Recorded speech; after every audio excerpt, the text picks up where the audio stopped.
زندگی گزاریں گے؟ نہیں آپ کے ساتھ ہوں گے، اس لیے کہ آپ نے بولا نا آپ دین پہ چل رہے ہیں۔ تو کیا واقعے میں ایسا ہوتا ہے کہ دین پہ چلنے سے صرف اور صرف آزمائشیں، دکھ، تکلیفیں، پریشانیاں یہ آتی ہیں؟ جبکہ ہم دیکھتے ہیں کہ ایسا ہوا، دکھ، پریشانیاں، تکلیفیں آئی، لیکن ایمان لانے کے بعد وہ ابتدائی دور میں ہوا۔ جیسا کہ صحابہ کی جماعت ابتدائی دور میں پریشان تھے، لیکن نبی اکرم صلی اللہ علیہ وسلم کی دنیا کے جانے کے بعد ابوبکر صدیق کی خلافت اور عمر بن خطاب کی جب خلافت آئی، تب اللہ نے اتنی مال و دولت نواز دیا کہ صحابہ اب سوچ رہے تھے کہیں اللہ رب العزت دنیا میں ہمیں اس چیز کا بدلہ تو نہیں دے رہا جو ہم نے اپنے نبی کے ساتھ دکھ اور تکلیفیں اٹھائی ہے، کیونکہ وہ نہیں چاہ رہے تھے کہ دنیا میں اس کا بدلہ ملے، وہ چاہ رہے تھے آخرت میں بدلہ ملے۔ تو مطلب ایک بہترین، باوقار، عزت والی، خوشی والی، غموں سے دور والی، بیماری سے نجات والی زندگی گزاری انہوں نے۔ مطلب میں جس کی کئی مثالیں دے سکتا ہوں۔ امن و امان کا یہ حال کہ ایک انسان اکیلا نکل جائے اور اس کو مسلم مملکت میں کہیں بھی جانا ہو تو بنا خوف اور خطر، مطلب کسی قسم کے وہ فیئر کے بغیر کہیں بھی ٹریول کر سکتا تھا آدھی رات۔ کوئی نہیں تھا کہ جو اس کو روک لے، کوئی نہیں تھا اس کو لوٹ لے، چونکہ امن و امان ایسا قائم ہو گیا تھا۔ مال و دولت کی ایسی فراوانی کہ ہر پیدا ہونے والے بچوں کو اسٹیپنڈ مل جاتا تھا، مطلب بچہ پیدا ہوا، رجسٹریشن کرایا جائے، ایوری منتھ اس کا ایک اسٹیپنڈ ملنا چالو ہو جاتا تھا۔ وظیفہ آتا تھا بچوں کو پیدا ہوتے ہی، مطلب اس کو بولتے سوشل سیکیورٹی، سوچ بھی سکتے ہیں آپ کہ کوئی بچہ پیدا ہو جائے اور ملک کی طرف سے وظیفہ آنا چالو ہو جائے، وہ آتا تھا۔ تو یہ امن و امان، سوشل سیکیورٹی، فائنینشیل سیکیورٹی، جو اکنامیکل سیکیورٹی، ہر چیز بہرحال اویلیبل تھی ان کے پاس۔ صحت کا وہ عالم، اتنی اچھی صحتیں کہ دنیا سے صحت کے ساتھ ہی لوگ جا رہے ہیں۔ یہ سننے میں نہیں آ رہا ہے کہ پریشان تھے، علیل تھے، سال بھر یہ تھے وہ تھے وہ تھے، بس صحت کے ساتھ ہی تھے، عمر ہو گئی تھی اب چلے گئے۔ صحت بھی دی اللہ نے، امن و امان بھی دی اللہ نے، مال و دولت بھی دی اللہ نے، عزت اور وقار، مطلب عزت اور وقار کا یہ عالم کہ ایک خاتون نے ایک بار جو ہے جس پہ رومی حکومت نے ظلم کیا تو عباسی خلیفہ نے ایک فوج تیار کی اور وہ فوج لے کے اس نے چڑھائی کی، اس عورت کو بھی آزاد کیا، اور اس بادشاہ کو جو ایک نصیحت ملی کہ نہیں کسی مسلمان کے ساتھ ایسا ظلم آپ نہیں کر سکتے، کوئی عورت ہو چاہے کوئی مرد ہو، ایک انسان پہ ظلم ہوا تو پورے ملک نے دوسرے ملک پہ چڑھائی کر دیا۔ تو یہ عزت کا سمجھے نا، مطلب آج یہ ہے کہ آپ کسی گلی سے چلے جائے اور آپ کے کھانے پینے کے نام پر آپ کو قتل کر دیا جائے بھی تو آپ کی کوئی مسئلہ نہیں ہے، مطلب وہ قتل ہو جائیں گا، وہ لوگ جیل میں جائیں گے لیکن پھر باعزت بری بھی ہو جائیں گے، ان کو پھول و ہار بھی پہنائے جائیں گے، ان کا ستکار بھی ہوگا اور وہ بڑے بڑے پوزیشن پہ چلے جائیں گے۔ تو یہ آپ کی زندگی کا جس کو کہیں گے ویلیو ہے آج، یہ سب آپ محسوس کر رہے ہیں نا دھیرے دھیرے کر۔ اب تو دکانوں میں بھی کہا جا رہا ہے آپ آ سکتے اور آپ نہیں آ سکتے ہیں، تو بہرحال یہ حالات ہے۔ تو ابھی خوشگوار زندگی ملیں گی کیسے، کہ اچھی زندگی ہم نے کیسے پائیں گے؟ اس کے کچھ اصول اور بنیادیں شریعت نے دی نہیں دی کہ ہم سے کہا کہ نہیں بس ایسی کیڑے مکوڑوں کی زندگی گزارو دنیا چلے جاؤ، نہیں۔ یہ دین پر چلنے والا اس دنیا میں بھی عزت اور وقار کی زندگی جیتا ہے، اور آخرت میں تو عزت اور مقام اور مرتبہ اور رحم تو صرف ان پر ہے جو ایمان کے ساتھ دنیا سے گئے، چاہے وہ دنیا کی زندگی جیسی بھی گزری ہو بہرحال۔ لیکن کہنا میں یہ چاہ رہا ہوں کہ ہر انسان ہر وقت آزمائش سے نہیں گزرتا تھا ایمان لانے کے بعد، وہ ایک دور ہوتا تھا بس، اس کے بعد امن و امان میں لوگ زندگی گزارتے تھے۔ تو لہٰذا خوشگوار زندگی، امن والی زندگی، مصیبت سے نجات والی زندگی، صحت مند زندگی، اچھی زندگی کیسے ہم گزارے، اس کے لیے کچھ رہنما اصول ہیں۔ میں کوشش کروں گا آنے والے جمعہ میں آج کا جمعہ ملا کر کچھ رہنما اصول 10 سے 15 کے بیچ بہرحال جو بھی رہیں گے وہ اصول رکھنے کی کوشش کروں، تاکہ ان اصولوں سے ہم دیکھیں کہ ایک اچھی زندگی دنیا کی میں اور آپ کیسے حاصل کر سکتے ہیں۔ شروعاتی ایک دو نکات جو ہے اس کی اہمیت کے اعتبار سے، باقی نکات آگے پیچھے بہرحال اس کو آپ آگے پیچھے کر سکتے ہیں۔ تو پہلا نقطہ جس نقطے کی وجہ سے ہم ایک اچھی زندگی گزار سکتے ہیں، یاد رکھیے وہ نقطہ یاد رکھیے۔ اس کو لینے سے پہلے یہ بتا دوں کہ دنیا میں اور آپ جو بھی کرتے ہیں، آپ اور میں جو کر رہے ہیں، یا کوئی نان مسلم اور مسلم جو بھی کر رہے ہیں، چور چکے ڈاکو شریف لوگ جو بھی کر رہے ہیں، سب کچھ جو کوئی کر رہا ہے اس کا مقصد ہے اچھی زندگی گزارنا۔ ایک ڈاکو چوری کر رہا ہے، وہ سوچتا ہے چوری کرنے کی وجہ سے ایک اچھی زندگی ملے گی، تو اچھی زندگی کے لیے۔ ایک آدمی شراب بیچ رہا ہے، اس لیے بیچ رہا ہے کہ اس سے کمائی ہوگی تو اس کی اچھی زندگی ہوگی۔ تو ایک آدمی نماز روزہ کر رہا ہے، اس سے اچھی زندگی، مطلب جو کچھ دنیا میں مومن اور کافر، کالا اور گورا، مرد اور عورت کر رہے ہیں، اس کا ایک ہی مقصد ہے دنیا کی ایک سیٹسفائیڈ اچھی زندگی۔ بولتے ہیں لوگ یار عزت ہونا زندگی میں، باقی مال و دولت تو آ جائیں گے، تو اچھی زندگی کے لیے سب کچھ کیا جا رہا ہے، یہ بات تو طے ہے۔ تو کوئی اچھی زندگی کے لیے جب سب کچھ کیا جا رہا ہے تو کیا اچھی زندگی ہم پا رہے ہیں؟ مسلمان ہونے کے ناطے ہمارے پاس کوئی اصول ہے، تو آئیے پہلا اصول جس کو اپنانے سے ایک اچھی زندگی دنیا کی ملتی ہے اور آخرت کی تو یقیناً ہوں گی، یاد رکھیے وہ پہلا اصول یاد رکھیے، وہ یہ ایمان اور عمل صالح۔ ایمان اور عمل صالح یہ پہلا اصول ہے جس کو اپنانے کے بعد دنیا کی بہترین زندگی ملتی ہے، امن و امان کی زندگی ملتی ہے، بیماری سے نجات والی زندگی ملتی ہے، پریشانی سے نجات والی زندگی ملتی ہے، اور ایک انسان اچھی دنیا گزارتا ہے اور آخرت میں کامیابی حاصل کرتا ہے۔ پہلا اصول ہے ایمان اور عمل صالح۔ یہ بنیادی اصول یاد رکھیں. مطلب ایمان کو چھوڑ کر، نیک اعمال کو چھوڑ کر ہم مسلمان صرف نام کہنے سے دنیا کی اچھی اور آخرت کی اچھی زندگی نہیں گزار سکتے ہیں.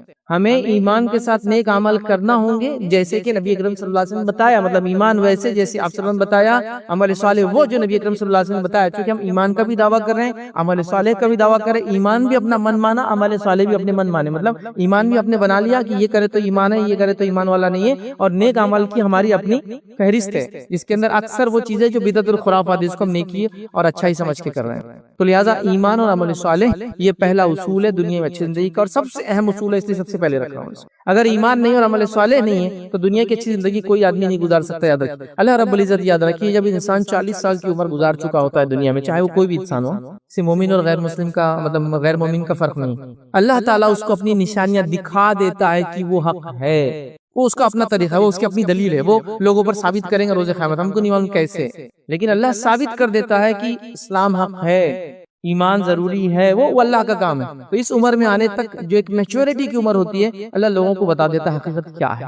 اور سب کو پتا، یاد رکھیے حقیقت کیا ہے. کہیں نہ کہیں دل میں بات آتی ہے کہ یار حق تو یہ ہو سکتا، امن تو یہ ہو سکتا، سچا راستہ تو صرف یہی ہو سکتا ہے. خیر ہم تو مسلمان ہیں، تو بہرحال آنکھیں کھولی اس میں کہ ایمان اور نیکی کی بات ہو رہی ہے، گھر میں قرآن پڑھا جا رہا ہے، کانوں میں اذان دی جا رہی ہے، پیدا ہوتے ہیں یہ ساری چیزیں بہرحال ٹھیک ہے. تو لہٰذا ایمان اور عمل صالح یہ سب سے اصل چیز ہے. اللہ رب العزت قرآن میں فرماتا ہے، سورہ نحل سورہ نمبر 16 آیت نمبر 97 میں اللہ فرماتا اور کہتا ہے، من عمل صالحا من ذکر او انثى وهو مؤمن فلنحيينه حیاة طیبہ ولنجزینهم اجرهم باحسن ما كانوا يعملون. اللہ فرماتا اور کہتا ہے کہ جو کوئی ایمان لائے، من عمل صالحا، جو کوئی ایمان لائے، من ذکر او انثى، چاہے وہ مرد ہو چاہے عورت ہو. کیا فرماتا اللہ؟ وهو مؤمن، لیکن وہ ایمان والا. تو اللہ فرماتا فلنحيينه حیاة طیبہ، تو اس کو ہم دنیا کی بہترین زندگی عطا کرتے ہیں.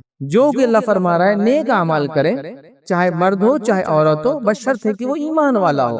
مطلب ایمان کے بعد ہی نیکی اور نیک عمل قبول ہوتے ہیں، بشرط ہے کہ ایمان والا ہو. تو ہم اس کو بہترین دنیا کی زندگی عطا کرتے ہیں. پھر اللہ نے فرمایا وَلَنَجْزِيَنَّهُمْ أَجْرَهُمْ بِأَحْسَنِ مَا كَانُوا يَعْمَلُونَ، اور پھر فرمایا زندگی عطا کرتے ہیں اور ان کے نیک اعمال کا بہترین بدلہ ضرور دیں گے. یہاں دوسری بار جو بدلہ دینے کی بات ہو رہی ہے آخرت کا بدلہ، تو دنیا کی بہترین زندگی دیں گے اور نیکی کا بہترین اجر دیں گے قیامت کے دن. تو جو کوئی ایمان والا ہو، نیک عمل کرتا ہو، اس سے اللہ کا وعدہ ہے دنیا کی بہترین زندگی کا، اور آخرت میں جو دنیا میں کیا اس کے بہترین بدلے کا. تو یہ پہلا اصول ہے، یاد رکھیں. تو ہمیں ایمان لانا جیسا اس کا حق یاد رکھیں. وہ کیسا ہے؟ الحمدللہ ہم پچھلے کئی جمعہ میں شرک کے تعلق سے اور جو ایمان کے خلاف چیزیں جاتی ہیں، مرتد کے تعلق سے کئی باتیں ہم نے الحمدللہ دیکھی تھی کہ وہ لوگ جو ہمیشہ جہنم میں جلیں گے، وہ لوگ جن کے اعمال برباد ہو جاتے ہیں، شرک کی حقیقت کیا ہے، توحید کیا ہے، وہ سب دیکھ چکے ہیں. تو لہٰذا ایمان لانا جیسا اس کا حق ہے، یہ پہلا اصول ہے. اور اس کے بعد ایک ہی آیت میں کہا کہ نیک عمل کرے ایمان کے ساتھ، تو مرد ہو چاہے عورت ہو، اللہ اس میں تمیز نہیں کرتا ہے. تو وہ دنیا کی اچھی زندگی پائیں گا، آخرت کی اچھی زندگی پائیں گا.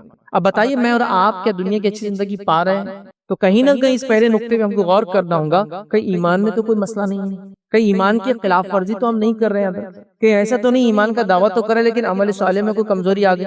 نیکیاں جو کرنا چاہیے تھا ایمان کے بعد، جیسے کہ ایمان لانے کے بعد نماز، روزہ، زکوٰۃ، حج، اچھائی کو حکم دینا، برائی سے روکنا، حلال کھانا، حرام سے بچنا، اور ایک فہرست لمبی چلتے رہتی ہے. لوگوں کے اچھے سلوک سے پیش آنا، پڑوس سے اچھا سلوک کرنا، والدین کی خدمت کرنا، رشتہ داروں کا حق ادا کرنا، مسکینوں کا، یہ سب چیزیں آتی ہیں. تو ہم اگر ایمان لا رہے ہیں تو نیک اعمال کی طرف ہم بڑھیں، اور اگر ایمان میں درست کی نہیں ہے تو ایمان کو جاننے کی ہم کوشش کریں، جس کے تعلق سے الحمدللہ کئی کتابیں موجود ہیں جس کے اندر ایمان کیا ہوتا ہے، ایمان کی کتنی شاخیں ہیں، ایمان کی افضل اور مفضول شاخیں کیا ہے، اس کو کیسے سمجھا جائے گا، یہ سب چیزیں موجود ہیں. یاد رکھیں. تو اگر دنیا کی اچھی زندگی میں اور آپ چاہ رہے ہیں، یاد رکھیں، تو یہ پوائنٹ سب سے پہلا یاد رکھیں. تھوڑا غور کریں، آپ تھوڑا غور کریں کہ ہم لوگ ایمان لانے کا دعویٰ کرتے ہیں تو ایمان کچھ چیزوں سے اظہار ہوتا ہے، یاد رکھیں، کچھ چیزوں سے دکھتا بھی، یاد رکھیں.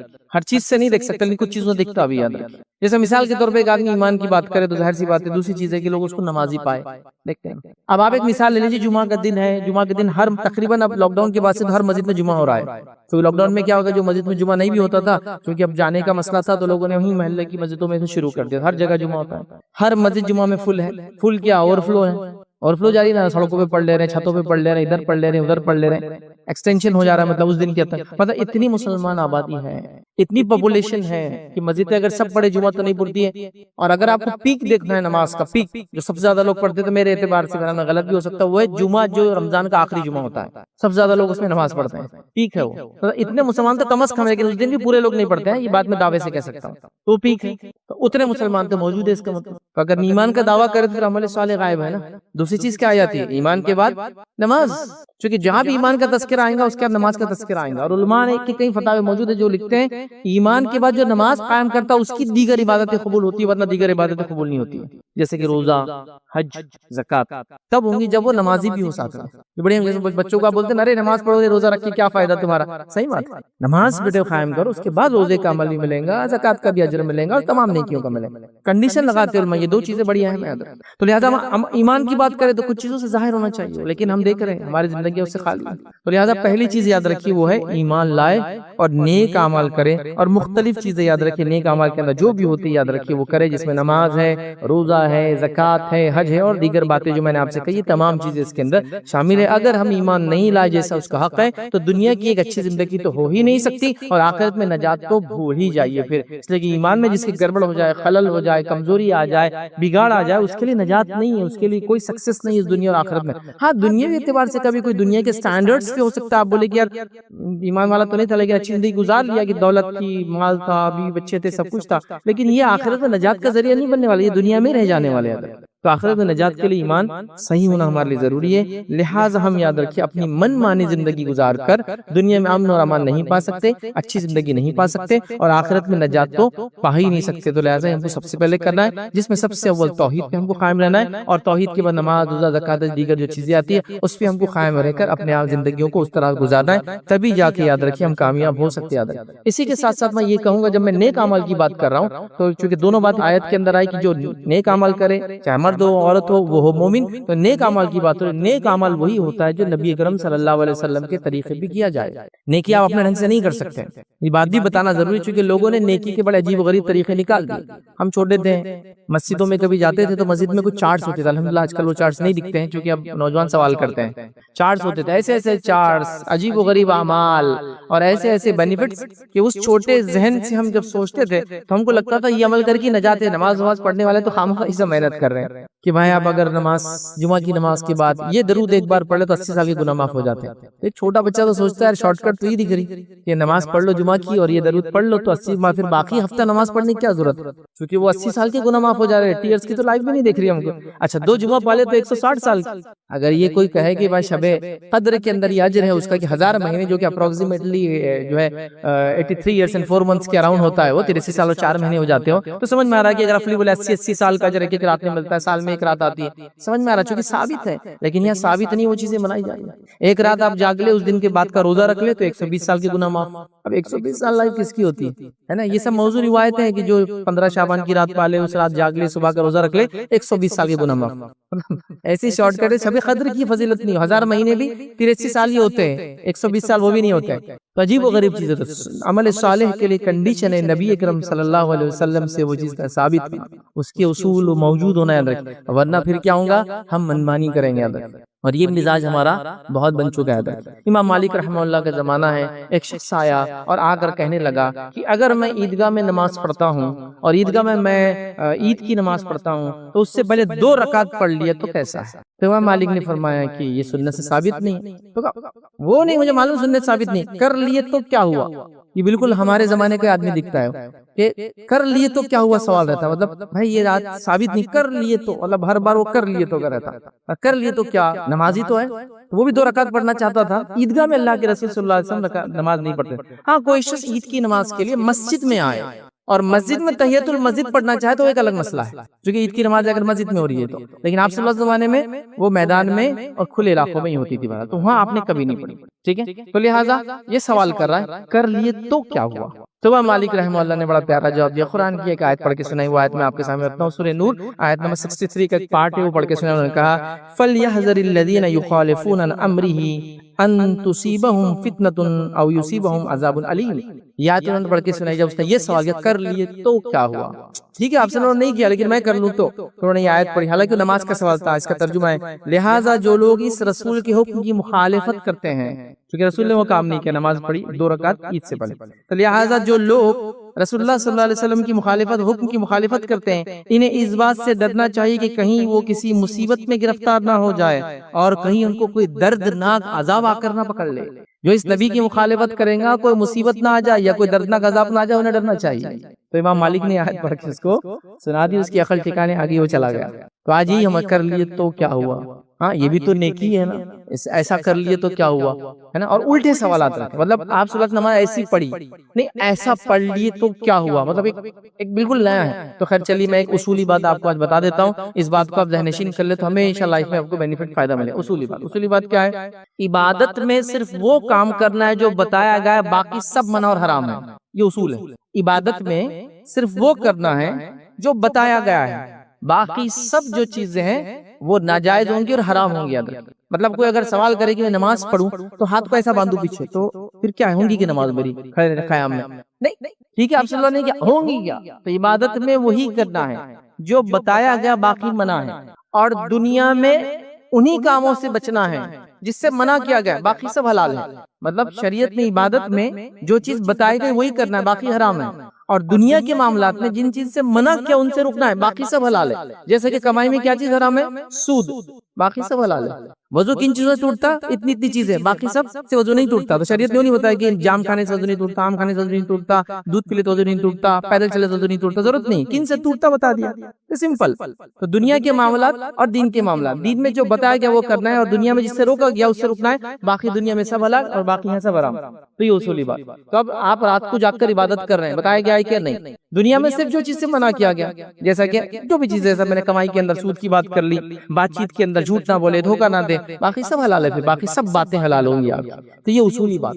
اب یہ اصول کو چھوڑ کے ہمارا کر لیے تو کیا ہوا؟ تو نبی اکرم صلی اللہ علیہ وسلم کے طریقے پہ جو عمل کریں گے وہی نیک عمل کہلائیں گے، تو لہٰذا ہمیں ایسے دوسرے تمام کاموں سے بچنا ہے۔ آئیے دوسری چیز یاد رکھیں جو اصولی بات ہوگی دنیا کی بہترین زندگی کے لیے، وہ ہے نماز۔ یہ اہمیت کے اعتبار سے دوسرا پوائنٹ ہے، اور یہ واقعی میں اہمیت کے اعتبار سے سیکنڈ ہے، چونکہ ایمان کے بعد سب سے اصل چیز ہے نماز۔ نماز کی کیا اہمیت ہے میں سمجھتا ہوں بتانے کی کہ مجھے ضرورت نہیں ہے۔ نبی اکرم صلی اللہ علیہ وسلم کا زمانہ ہے، کوئی شخص ایمان لاتا ہے، ایمان لاتی آپ صلی اللہ علیہ وسلم کیا کرواتے اس کو؟ ایمان لاتے دوسرا کام سب سے پہلے اس کو نماز پڑھواتے ہیں۔ کچھ روایتوں میں نماز سے پہلے کچھ اعمال ہے، کسی سے کہا غسل کر کے آ جا، کسی سے کہا دورے جہالت کے بال نکال کے آ جا، مطلب زیر ناف کے بال وغیرہ نکال لے، تو وہ جاتا تھا زیر ناف کے بال نکالتا تھا، تو جو ایکسٹرا وہ لوگ زمانے میں شاید بال نہیں کاٹتے تھے جو وہ کرتا تھا، غسل لیتا تھا، آ جاتا تھا، نماز پڑھ لیتا تھا۔ لیکن نماز پڑھوائے تو وہ ایک انسان اسلام قبول کرتا ہے تو قبول کرتے ہیں نماز آخر، اس کے بعد اس کو کوئی چانس نہیں گیا کہ ٹھیک ہے اب جاؤ 8 مہینے 9 مہینے 10 مہینے 11 مہینے 1 سال 2 سال کے نماز سیکھو، کوشش کرو، پھر آگے تو پھر پڑھنا چاہیے، نہیں، ایمان قبول کرتے اس کو نماز پڑھوائی جا رہی ہے، بالکل سیکنڈ نمبر۔ کتنا ہے اس سے میں سمجھتا ہوں خالی بتانے کے لیے بات کر رہا ہوں، ایمان قبول کیا کہ نماز پڑھنا ہے اس کو، اور یہ ہر اس میں کہ وہ شخص آئے انہوں نے وہ کیا آپ سے کہا جاؤ غسل لو نماز پڑھو، جاؤ فلاں کرو نماز پڑھو، پھر گھر جاؤ فلاں کرو، یہاں اور نماز پڑھو، تو نماز فوراً آ جائے۔ ایمان لاتے ہی اب کوئی چارہ اس کے لیے نہیں بچا سوائے اس کے کہ اس کو نماز قائم کرنا ہے۔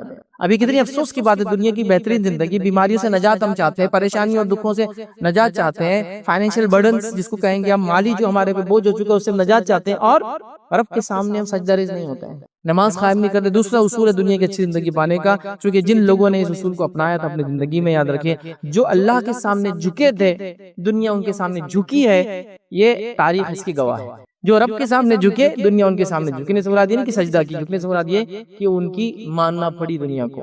اب ہم رب کے سامنے نہیں جھک کر پھر جہاں بھی جس کو منانا چاہیں گے وہ چاہے تو مانے چاہے تو نہ مانے، ذلیل تو ہر جگہ ہونا ہے، لیکن رب کے سامنے جھکنے والوں کا معاملہ ایسا ہوتا ہے، یاد رکھیے کہ وہ دنیا ان کے سامنے جھکتی ہے۔ تو یہ بڑی اہم بات ہے، لہٰذا ہم نماز قائم کریں۔ صحیح مسلم کی روایت ہے، نبی کریم صلی اللہ علیہ وسلم فرماتے ہیں، کہتے ہیں نماز کی اہمیت اس سے پتہ چل گیا، فرماتے ہیں بندہ اپنے رب کے سب سے زیادہ قریب اس وقت ہوتا ہے جب وہ سجدے کی حالت میں ہوتا ہے، لہٰذا تم سجدے کی حالت میں زیادہ دعا کیا کرو۔ مطلب رب سے سب سے قریب ہونے کا طریقہ کیا ہے؟ نماز، اور نماز میں سجدے میں سب سے قریب ہوتا ہے، تو یہ بتانا چاہ رہے سب سے قریب، تو مطلب اللہ سے قربت حاصل کرنے کا طریقہ بھی نماز کے ایک رکن کے اندر ہے۔ سجدہ. لہٰذا اس میں دعا کرو. اس کا معنی یہ نہیں جو ہمارے پاس عام طور سے میں نے دیکھا لوگ نماز پڑھتے ہیں، نماز پڑھنے کے بعد ایک سجدہ کرتے ہیں اور ہاتھ یوں رکھ کے سجدہ کرتے ہیں. سجدہ ایسا کرتے ہیں نا، ہاتھ رکھے ہیں تو ہاتھ یوں رکھ کے کرتے ہیں، تو وہ بولتے ہیں دعا کا سجدہ ہے. دیکھا آپ یہ لوگ سجدہ کرتے ہیں، یہ معنی نہیں اسی نماز کے اندر جو سجدہ ہے اس میں دعا کیجیے. آپ تسبیحات پڑھ لیجیے جو ہے سجدے کی، اس کے بعد عربی کے اندر دعائیں کیجیے جو آپ سے ثابت ہے. صرف رکوع اور سجدے میں ایک چیز منع ہے جو آپ سے منع کی، وہ یہ ہے کہ رکوع اور سجدے میں قرآنی آیتیں آپ نہیں پڑھ سکتے. اللہ کے رسول نے فرمایا رکوع اور سجدے میں قرآنی آیت کا نہیں پڑھی جائیں گی، ٹھیک ہے، وہ قیام میں سے. تو آپ دعائیں جو آپ سے ثابت ہے وغیرہ کر سکتے ہیں. حتیٰ کہ اگر نفل نماز آپ پڑھ رہے ہیں تو آپ علماء لکھتے ہیں اپنی زبان میں بھی دعا کر سکتے تسبیحات کی بعد سجدے کی. تو بہرحال اپنی زبان میں کیجیے، عربی والی کیجیے، کوئی مسئلہ نہیں، وہاں آپ کر سکتے ہیں. تو گویا اللہ سے سب سے قریب ہونے کا طریقہ بھی نماز کا ایک رکن ہی ہے. سب سے زیادہ بندہ نماز میں سجدے کی حالت میں اللہ سے قریب ہوتا ہے. تو لہٰذا اس سے پتا چلا کہ اللہ سے ہم کو مانگنا ہے، اللہ کے سامنے گر گڑانا ہے، اللہ کے سامنے ہبکا کرنا ہے. کوئی چیز دنیا اور آخرت کی نجات ہم چاہتے ہیں تو ہمیں نماز قائم کرنا پڑیں گے، چونکہ سجدہ نماز میں ہی آتا ہے. یہ بڑی اہم چیز ہے. لہٰذا اگر ہم نمازوں سے ہی دور ہے تو باقی کیسے ہم فائدہ حاصل کر سکیں گے، جبکہ اللہ رب العزت نے قرآن میں کیا فرمایا؟ شروعات میں نے خطبے کے اندر یہ آیت تلاوت کی. اللہ فرماتا ہے یا ایھا الذین آمنوا استعینوا بالصبر والصلاۃ، اے وہ لوگوں جو ایمان لائے ہو اللہ سے مدد طلب کرو صبر اور نماز کے ذریعے. ان اللہ مع الصابرین، یقینا اللہ تعالیٰ صبر کرنے والوں کے ساتھ ہے. تو صبر اور نماز کے ذریعے مانگنے کا حکم دیا گیا. ہم مانگ رہے ہیں تو صبر کیجیے مصیبتوں پر اور پھر نماز کے ذریعے مانگیں. نبی اکرم صلی اللہ علیہ وسلم کو دیکھا گیا کہ آپ جب کوئی دکھ مصیبت پریشانی ہوتی تو آپ نماز کی طرف دوڑتے. یہ تو بالکل عام بات ہے، آپ نے سنی ہوگی. اللہ کے سامنے سجدہ ریز ہو جاتے، مطلب نماز قائم کرتے. جب بھی سجدے کا تذکر آتا ہے اس کا صرف سجدہ نہیں، نماز کے اندر کا سجدہ مراد ہوتا، تو نماز کی طرف بڑھ جاتے. یاد رکھیں. اور ہمارا حال یہ ہے کہ ہم نمازوں سے غافل ہیں. ہر وقت میں 5 وقت کی نماز ہمیں دی گئی، ان 5 وقت کے اندر بھی ہمارا حال یہ ہے کہ ہم کچھ نمازوں میں موجود ہے اور کچھ میں نہیں ہے. جو موجود ہے ان کا حال ہے، جو آتے ہی نہیں ان کا تو ایک الگ ہی معاملہ ہے. اللہ معاف کرنے والا ہے، اللہ غفور رحیم ہے، اللہ یہ کرنے والا ہے، اللہ وہ کرنے والا ہے، اللہ دیں گا. نماز کیا ضروری ہے کیا؟ نہیں بھی کریں گے تو جو دینا اللہ کو تو دینا ہی ہے فلاں. یہ سارے بہانے جو، لیکن جو تمہیں حکم دیا کرنے کا وہ چھوڑ کر باقی سب بہانے چل رہے ہیں. تمہیں کیا حکم دیا گیا؟ نماز قائم کرو. اللہ غفور رحیم ہے ٹھیک ہے، لیکن تم کو حکم کیا ہے؟ غفور رحیم تب ہے جب تم یہ کر کے آؤ. تو تم کیا بول رہے ہو؟ وہ غفور رحیم ہے لیکن اسی نے کہا کہ نماز قائم کرو. وہ پارٹ چھوڑ کے دوسرے پارٹ پہ ڈسکشن چالو ہے.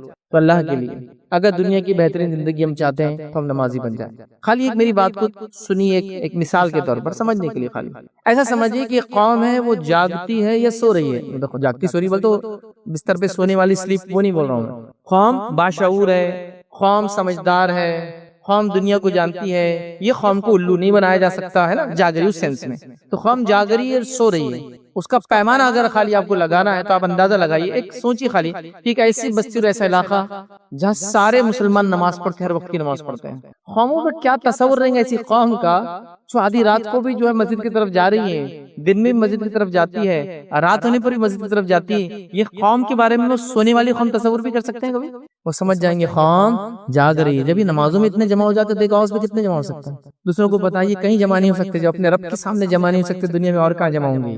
چونکہ دنیا میں بہت ساری چیزیں منوانے کے لیے آپ کو اپنی تعداد اپنے سر بھی جوڑنا پڑتے. چونکہ دنیا کے اکثریت علاقے کے اندر بھی ڈیموکریسی چلتی ہے. ڈیموکریسی جمہوریت کے اندر سر گنے جاتے ہیں. مطلب اگر ایک جگہ 100 لوگ ہیں، 100 سر گننے مطلب 100 سر ہے، اور کسی کا کس کو چننا ہے، اور ایک طرف جو ہے 51 لوگوں نے ایک انسان کو چن لیا اور ایک طرف 49 لوگ ہیں جو اس کو چننا نہیں چاہ رہے تو وہ چن کے آ جائیں گا. حالانکہ 49 گھوڑے ہیں اور 51 گدھے ہیں تو بھی وہ چن کے آ جائیں گے. حالانکہ ایک گھوڑے کے مقابلے میں 100 گدھے بھی برابر نہیں ہو سکتا. لیکن سروں کا ہے نا، کوانٹٹی کا معاملہ ہے. سر گنے جائیں گے تو سروں کے اعتبار سے تو وہ 51 گدھے جیت کے لا لیں گے اس کو جتا کر. سروں کا معاملہ. تو آپ دیکھیے قوم فجر کے اندر جاتی ہے اور اسی حال میں جاتی ہے جمعہ بھر کے ہمارا، کیونکہ تعداد اتنی ہے نا. تو اب قوموں کا، حکومتوں کا آپ کی طرف تصور کیسا ہوگا؟ مجھے صرف اتنا بتائیے، قوم سو رہی ہے یا قوم جاگ رہی ہے؟ آپ کے خلاف منصوبہ بند ہونے کے لیے ان کو آپ کے خلاف کوئی کام کرنے سے پہلے 100 بار سوچنا پڑے گا. 500 دیکھیں مسجد میں یوں جمع ہو جاتے ہیں، فجر میں جمع ہو جا رہے ہیں یار، عشاء میں جمع رہتے ہیں لوگ. آپ سمجھ رہے ہیں؟ تو اللہ نے جو عبادتوں کو آپ کو دیا ہے اس کے اخروی کئی فائدوں کے ساتھ ساتھ میں کہہ رہا ہوں لا تعداد دنیاوی فائدے بھی اس کے اندر موجود ہے. لا تعداد دنیاوی فائدے بھی موجود ہے، بتانے کا بہرحال وقت نہیں ہے. آئیے میں صرف آپ کو ایک نفل نماز کا فائدہ بتاتا ہوں کتنا ہوتا ہے. جو میں کہہ رہا ہوں نماز دوسرا اسے نفل نماز، فرض تو سبحان اللہ زندگی بھر کی نفل بھی ایک فرض کی برابری نہیں کر سکتی. یاد رکھیے فرض ہی رہتا ہے ہمیشہ. یہ بات یاد رکھیے. ایسا پورے دنیا کی ایمان والے بھی مل جائے تو ایک نبی کے مقام کو نہیں پہنچ سکتے. نبی ہی ہوتا ہے آخر. یہ ان کا مقام ہوتا ہے, ان کا ایمان اتنا بلند ہوتا ہے, اور ایسی شخصیات ہوتے ہیں کہ پورے ایمان والے بھی اکٹھے ہو جاتے, ایک نبی کی برابری نہیں ہو سکتی. تو ایک فرض نماز ایک فرض نمازی ہے. تو ایک نفل کا فائدہ دیکھیے, تو فرض کا تصور کیجئے, صرف سوچیے کیا ہوں گا. سنیے نبی کریم صلی اللہ علیہ وسلم کی آفات مسند احمد کی روایت ہے, جامع ترمذی میں روایت ہے, اور بھی روایت بہت ساری کتب حدیث کے اندر آتی ہے. آپ فرماتے اور کہتے ہیں تم رات کا قیام ضرور کیا کرو. رات کی نماز قیام اللیل. قیام اللیل نفل نماز یا نفل عبادتوں میں سب سے افضل عبادت, مطلب عبادتوں میں جو نفل عبادتیں ہیں اس میں سب سے افضل عبادت بھی ایک نماز ہی ہے جو کہ ایک نفل نماز ہے. ٹھیک ہے, تو کیا فرما رہے ہیں, تم رات کا قیام ضرور کیا کرو کیونکہ یہ تم سے پہلے صلحاء کی عادت تھی. پہلا فائدہ, تم سے پہلے صلحاء کی عادت تھی. ہم سے پہلے کہ نیک لوگوں کا یہ طریقہ تھا. ظاہر سی بات, ہم تو نیک لوگوں کے طریقے پہ چلنا چاہتے ہیں نا, ہم تو ان کے فالوورز ہیں نیک لوگ. تو تم سے پہلے صلحاء کا طریقہ تھا, پہلا فائدہ.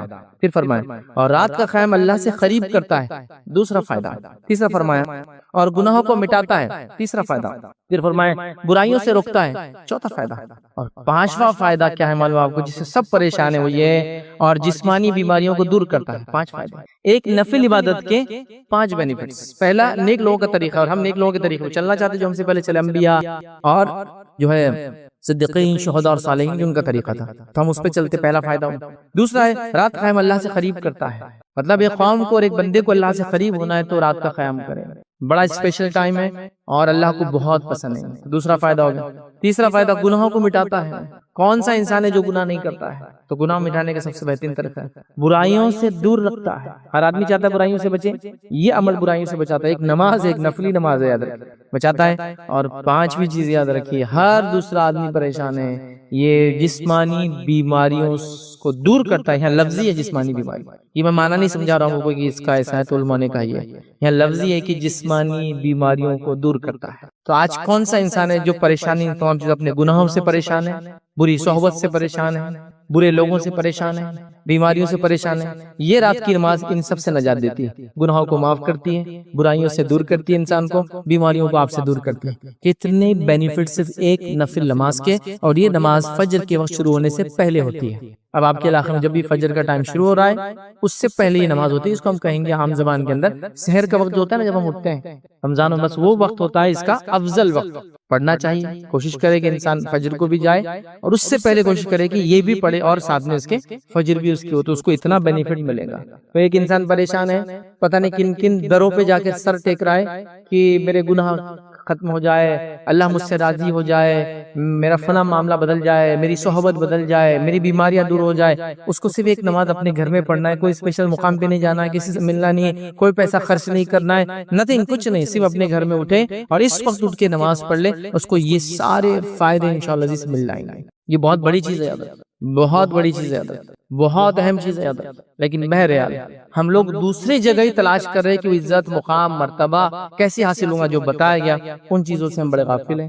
تو بہرحال آج ہم نے 2 اصول دیکھے کہ دنیا کی بہتر زندگی کے لیے سب سے پہلے ایمان اور نیک عمل, اور اس کے بعد دوسرا اصول تھا نماز. یاد رکھیے یہ 2 کام ہیں انشاءاللہ عزیز, جس کے کرنے سے, جو سب سے اول سب سے اہم تھے, جو کرنے سے دنیا کی بہترین زندگی, غموں سے نجات والی زندگی, پریشانیوں سے نجات والی زندگی, سے بیماریوں سے نجات اور بیماریوں سے پاک زندگی اور ایک اچھی زندگی میں اور آپ گزار سکتے ہیں. اور ہر آدمی پریشان ہے اچھی زندگی کے لیے, خاص طور سے اقلیتیں ہمارے ملک عزیز میں, اور خاص طور سے مسلمانوں سے پریشان ہے. تو یہ طریقہ ہے اس پریشانی کو دور کرنے کا. اس کے بعد اور بھی چیزیں ہیں, یاد رکھیے, جو اس کے بعد جب آدمی اس میں آگے بڑھ جاتا ہے تو وہ چیزیں بھی اس کے اندر اللہ ڈال دیتا ہے, فطرتیں, اس کے نتیجے میں وہ دوسرے فائدے بھی اس کو اٹھانا شروع کر دیتا ہے. یاد رکھیے, تو لہٰذا ہمیں ان اصولوں پہ کام کرنے کی ضرورت ہے, ان پر محنت کر کے عمل کرنے کی ضرورت ہے, تاکہ دنیا کی بہترین زندگی ہو اور آخرت میں بھی ہم انشاءاللہ جس کامیاب ہو. اسی پر اپنی بات کو میں ختم کروں گا. اللہ رب العزت سے دعا ہے کہ اللہ سبحانہ تعالیٰ ہم تمام کو دنیا کی ایک بہترین زندگی عطا فرمائے, ہم تمام کو دکھوں سے, غموں سے, بیماریوں سے, پریشانیوں سے جو ہے نجات عطا فرمائے. اللہ رب العزت ہمیں ہمارے لیے دین پہ چلنا آسان کرے, جب تک زندہ رکھے, اسلام اور ایمان پر زندہ رکھے, خاتمہ ایمان پر ہو.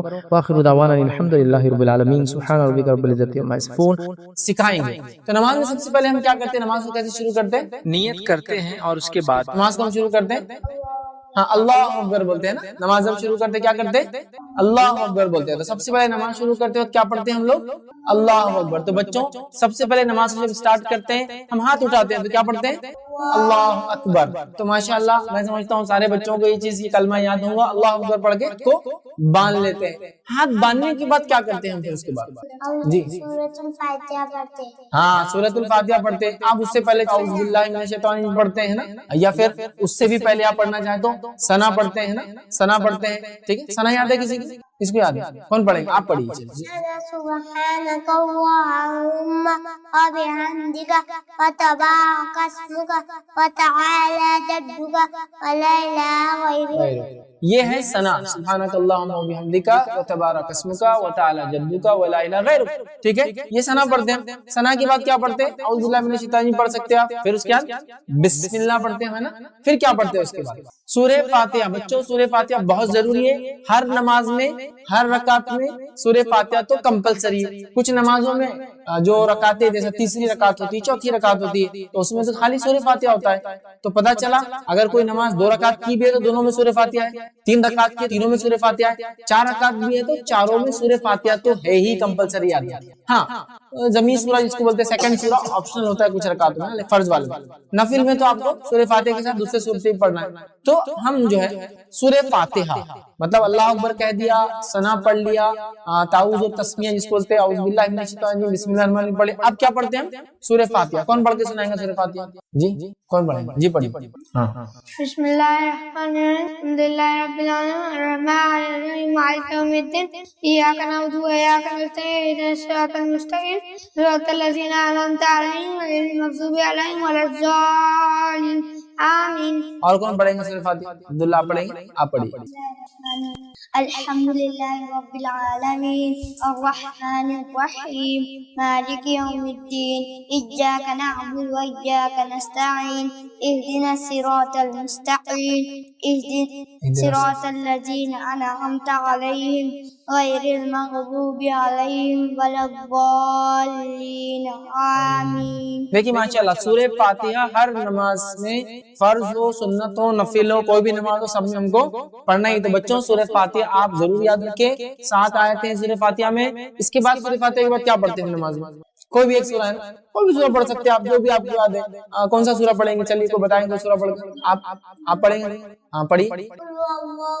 اللہ الصمد لم یلد ولم یولد ولم یکن له کفوا احد. تو بچوں آپ کوئی بھی سورہ پڑھ سکتے ہیں. یہاں ماشاءاللہ جو ہے سورہ اخلاص جو ہے ہمارے سامنے جو ہے پڑھی گئی، لیکن ہم اور بھی کوئی سورہ آیت الکرسی آتی ہے وہ پڑھ لیجئے، قل اللہ احد پڑھیے، قل اعوذ برب الفلق پڑھیے، قل اعوذ برب الناس پڑھیے، اور کتنی سورہ چھوٹے چھوٹے ہیں نا ماشاءاللہ. آپ کوئی بھی سورہ جو ہے اس میں سے جو ہے پڑھ سکتے ہیں. ٹھیک ہے، تو یہ ہوا دوسرا سورہ. اس کے بعد کیا کرتے ہیں نماز کے اندر؟ یہ تو سب ہم نے ہاتھ باندھ کے کیا، پہلا قیام بولتے ہیں اس کو.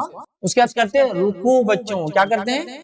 رکوع مطلب رکوع میں جھک جاتے ہیں. رکوع کیسا کرتے ہیں ہم لوگ؟ کھڑے رہتے ہیں اور ہاتھ گھٹنے پہ رکھ دیتے ہیں نا ماشاءاللہ. تو رکوع کرتے ہیں. تو رکوع کے اندر کیا تسبیح پڑھتے ہیں؟ آج ہم نماز پڑھنے کا طریقہ نہیں سیکھ رہے، اس میں دعائیں دیکھ رہے، یاد رکھیں مین آج ہمارا یہ. جی تو رکوع میں کون سی تسبیح پڑھتے ہیں؟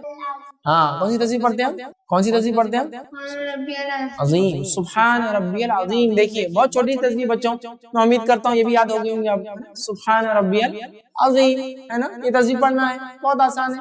ٹھیک ہے، تو رکوع کے اندر یہ تسبیح پڑھنا ہے سبحان ربی العظیم. اچھا رکوع کے بعد کیا کرتے پھر ہم لوگ؟ رکوع کے بعد پہلے کھڑے ہوتے وقت کیا پڑھتے ہیں؟ سمیع اللہ لمن حمیدہ. سمیع اللہ لمن حمیدہ. اس کا جواب کیا ہے؟ ربنا لک الحمد. ہاں کیا جواب ہے اس کا؟ ہاں ربنا لک الحمد. یہ آپ دعا پڑھ سکتے ہیں نا. اور اس کے علاوہ بھی بچوں اور بھی دعائیں ہیں جو بڑی ہیں، اس سے آپ وہ بھی چاہے تو آپ کتابوں میں پڑھ کر پڑھ سکتے ہیں. لیکن سب سے چھوٹی دعا کیا پڑھنا آپ کو؟ ربنا لک الحمد. ٹھیک ہے، یا ربنا ولک الحمد. ٹھیک ہے، یہ ہم کو پڑھنا ہے. چلیے پھر اب یہ پڑھنے کے بعد کیا کرتے ہیں؟ سجدے میں جاتے ہیں. کہاں جاتے ہیں؟ سجدے میں جاتے ہیں. پروسٹیشن کرتے، سجدہ کرتے. سجدے میں کون سی دعا پڑھتے؟ سبحان ربی الاعلی. آپ پڑھی سبحان ربی الاعلی. کیا پڑھتے ہیں؟ سبحان ربی اعلی. سبحان ربی الاعلی پڑھتے ہیں. اور بچوں رکوع میں اور سجدے میں جو تسبیح ہم پڑھتے ہیں کتنی بار پڑھیں گے؟ 3 بار کم سے کم. اگر 3 سے زیادہ پڑھنا ہے تو 5 ٹائمز، 5 بار پڑھیں گے. 5 سے زیادہ پڑھنا ہے کسی کو تو 7 ٹائمز، مطلب آڈ نمبرز میں پڑھیں گے.